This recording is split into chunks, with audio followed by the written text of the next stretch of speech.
ಈ ದಿನ ನಾವು ಶಾಲೆಯಲ್ಲಿ ಕುಡಲೂರು ಜಿಲ್ಲಾ ಪಂಚಾಯತು, ಜಿಲ್ಲಾ ಆರೋಗ್ಯ ಮತ್ತು ಕುಟುಂಬ ಕಲ್ಯಾಣ ಇಲಾಖೆ, ನಮ್ಮ ಶಾಲಾ ಶಿಕ್ಷಣ ಇಲಾಖೆ, ನಮ್ಮ ಶಾಲೆ ವಿಜ್ಞಾನ ಸಂಘ ಮತ್ತು ಇಗೋ ಕ್ಲಬ್ ಮತ್ತು NSS JC ಸುಂಟಿಕೊಪ್ಪ ಇದು ವತಿಯಿಂದ ಆರೋಗ್ಯ ಅರಿವು ಕಾರ್ಯಕ್ರಮ. ಈಗಾಗಲೇ ಮಳೆಗಾಲದಲ್ಲಿ ಉಂಟಾಗಿರ್ತಕ್ಕಂಥ ಸಾಂಕ್ರಾಮಿಕ ರೋಗಗಳು ಬರ್ತಿದೆ. ಕೂಡಲೇ ಡೆಂಗಿ ಜ್ವರ ಉಲ್ಬಣ ಆಗಿದ್ದು ಈಗ ಕಡಿಮೆ ಆಗ್ತಾ ಇದೆ. ಈ ನಿಟ್ಟಿನಲ್ಲಿ ನಾವು ಮಕ್ಕಳಿಗೆ ಡೆಂಗಿ ಜ್ವರದ ತಡೆಗಟ್ಟಲಿಕ್ಕೆ ನಮ್ಮ ಸುತ್ತಮುತ್ತಲಿನ ಪರಿಸರದಲ್ಲಿ ಯಾವುದೇ ಗಲೀಜು ಇರಬಾರ್ದು. ಚರಂಡಿ ಮತ್ತು ಮನೆ ಸುತ್ತಮುತ್ತ ಟೈರು ಇಂಥದ್ದೇನು ಇಟ್ಟುಕೊಳ್ಳಿದ್ರೆ ನೀರಿನ ಶುದ್ಧೀಕರವಾಗಿರಬೇಕು. ಅದರಿಂದ ರೋಗವನ್ನು ತಡೆಗಟ್ಟಲಿಕ್ಕೆ ನಾವೆಲ್ಲರೂ ಕಾರಣೀಭೂತರಾಗಬೇಕು. ಅದರ ಅಂಗವಾಗಿ ಒಂದು ಆರೋಗ್ಯ ಕಾರ್ಯಕ್ರಮ ನಮ್ಮ ವಿಜ್ಞಾನ ಶಿಕ್ಷಕರು ಅಂತ ರಮ್ಯ ಮೇಡಮ್ ಅವರು ನಿಮಗೆ 2 ಮಾಹಿತಿ ನೀಡ್ತಾರೆ.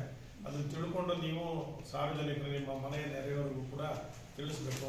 ಆ ಮೂಲಕ ನಾವು ಉತ್ತಮ ಆರೋಗ್ಯ ಕಂಡುಕೊಂಡು ನಮಗೆ ಉತ್ತಮ ಭವಿಷ್ಯ ರೂಪಿಸಬೇಕು ಅಂತ ನಾನು ಹೇಳಿಕೆ ಬಯಸ್ತೇನೆ. ಸರ್ವರಿಗೂ ಶುಭನಮನಗಳು.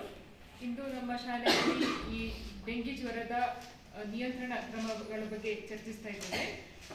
ನಮಗೆ 1 ದಿನದ ತರಬೇತಿಯನ್ನು ಇಲ್ಲಿ ತಾಲೂಕು ವೈದ್ಯಕೀಯ ಆರೋಗ್ಯ ಹಾಸ್ಪಿಟಲ್ ಆಸ್ಪತ್ರೆಯಲ್ಲಿ ನಮಗೆ ನೀಡಿದ್ರು. ಏನು ಅಂತ ಹೇಳಿದ್ರೆ, ಈಗ ಡೆಂಗ್ಯೂ ಜ್ವರ ಜಾಸ್ತಿ ಆಗ್ತಾ ಇದೆ ಅಲ್ವಾ? ಸೊ ಇದನ್ನ ನಾವು ನಿಯಂತ್ರಿಸಲಿಕ್ಕೆ ಬರೀ ಆರೋಗ್ಯ ಇಲಾಖೆಯವರು ಕ್ರಮ ತಗೊಂಡ್ರೆ ಆಗೋದಿಲ್ಲ ಅಲ್ವಾ? ನಾವು ನಮ್ಮ ಸುತ್ತಮುತ್ತಲಿನ ಪ್ರದೇಶವನ್ನ ಸ್ವಚ್ಛವಾಗಿ ಇಟ್ಕೊಳ್ಬೇಕು ಅಲ್ವಾ? ಈ ಡೆಂಗ್ಯೂ ಯಾವುದರಿಂದ ಹರಡ್ತದೆ? ಸೊಳ್ಳೆ ಅಲ್ವಾ? ಯಾವ ಸೊಳ್ಳೆ ಅಂತ ಗೊತ್ತಿದೆಯಾ ನಿಮಗೆ? ಈಡಿಸ್ ಈಜಿಪ್ಟೆ ಎನ್ನುವ ಹೆಣ್ಣು ಸೊಳ್ಳೆಯಿಂದ ಹರಡ್ತದೆ ಅಲ್ವಾ?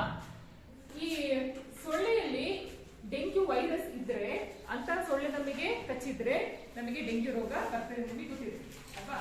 ಈ ಡೆಂಗ್ಯೂ ರೋಗ ಹರಡುವುದಕ್ಕೆ ಕಾರಣವಾದ ಈಡಿಸ್ ಈಜಿಪ್ಟೆ ನೀರಿನಲ್ಲಿ ಮೊಟ್ಟೆ ಇಡ್ತದೆ ಅಲ್ವಾ? ಹಾಗಾಗಿ ನಾವು ಈ ನೀರು ನಿಲ್ಲದಾಗಿ ನೋಡ್ಕೋಬೇಕು. ಎಲ್ಲೆಲ್ಲಿ ನೀರು ನಿಲ್ಲುತ್ತೆ? ತೆಂಗಿನ ಚಿಪ್ಪಿರ್ಬೋದು, ಹೂಕುಂಡಗಳಿರ್ಬೋದು ಅಲ್ವಾ? ಸೊ ಈ ರೀತಿಯಲ್ಲಿ ಚರಂಡಿ ಇರ್ಬೋದು. ಈ ರೀತಿ ನೀರು ನಿಲ್ಲದ ಹಾಗೆ ನಾವು ನೋಡ್ಬೇಕು ಅಲ್ವಾ? ಹಾಗಾಗಿ ಆರೋಗ್ಯ ಇಲಾಖೆಯವರು ಕೂಡ ಇದನ್ನ ಹೇಳ್ತಾ ಇದ್ದಾರೆ. ಪ್ರತಿ ಶುಕ್ರವಾರ ಎಲ್ಲ ನಾವು ಸಂಗ್ರಹಿಸಿರುವಂತ ಎಲ್ಲ ನೀರನ್ನ ಡ್ರೈನ್ ಅಂತ ಮಾಡ್ತಾರೆ. ಎಲ್ಲ ನೀರನ್ನ ಖಾಲಿ ಮಾಡಿ ಹೊಸ ನೀರನ್ನು ತುಂಬಿಸೋದು ಅಲ್ವಾ? ಸೊ ನಿಂತ ನೀರು ಅಂತ ಹೇಳಿದ್ರೆ, ಈಗ 1 ಟೀ ಸ್ಪೂನ್ ನೀರಿನಲ್ಲಿ ಒಂದು ಸೊಳ್ಳೆ ಒಂದು ಬಾರಿಗೆ 150ರಿಂದ 200 ಮೊಟ್ಟೆಗಳಿರುತ್ತೆ. ಗೊತ್ತಾಯ್ತಾ? ಒಂದು ಸೊಳ್ಳೆಯ ಜೀವಿತಾವಧಿ ಎಷ್ಟಿಂದ ಬದುಕುತ್ತೆ ಸೊಳ್ಳೆ ಗೊತ್ತಾ?